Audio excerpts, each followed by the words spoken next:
চায়ের রাজ্য খ্যাত মৌলভীবাজারের শ্রীমঙ্গল পর্যটকদের কোলাহলে মুখর থাকার কথা থাকলেও জ্বালানির সংকটে এখন সেখানে নেমেছে অস্বাভাবিক নীরবতা। ঈদের পরের মৌসুমেও সেখানে পর্যটকদের ভিড় থাকার কথা, সেখানে এখন উল্টো চিত্র। হোটেল, রিসোর্ট ও রেস্তোরাঁগুলোতে নেই আগের ব্যস্ততা, লোকসানে পড়েছেন পর্যটন ব্যবসায়ীরা।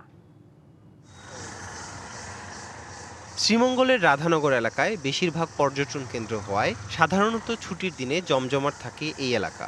তবে চলমান জ্বালানি তেলের সংকটে সেখানে নেই প্রয়োজনের বেশি গাড়ি।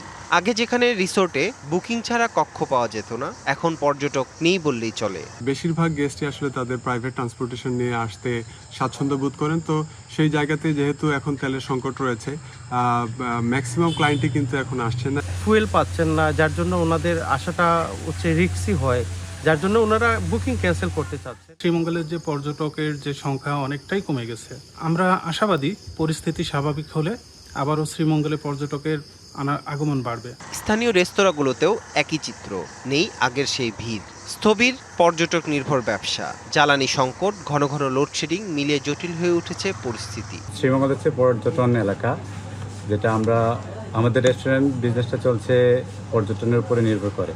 তেল না পাওয়ার কারণে, জ্বালানি না পাওয়ার কারণে আমরা আমাদের ব্যাকআপটা যেটা চালিয়ে দিতে পারি না। পর্যটন ব্যবসায়ীরা বলছেন, জ্বালানি সংকটের কারণে অনেকে ভ্রমণ পরিকল্পনা বাতিল করছেন বা পিছিয়ে দিচ্ছেন। অধিকাংশ রিসোর্টে এখন অর্ধেকেরও বেশি কক্ষ ফাঁকা পড়ে আছে, বাড়ছে আর্থিক ক্ষতি। শুক্রবারগুলোতে, বৃহস্পতিবারগুলোতে আমরা যে হাউসফুল পর্যটক পাই সেখানে আমরা 30 থেকে 40% পর্যটক আসছে।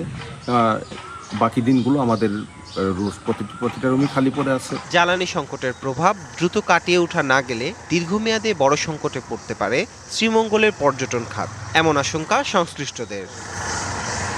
DBC news desk.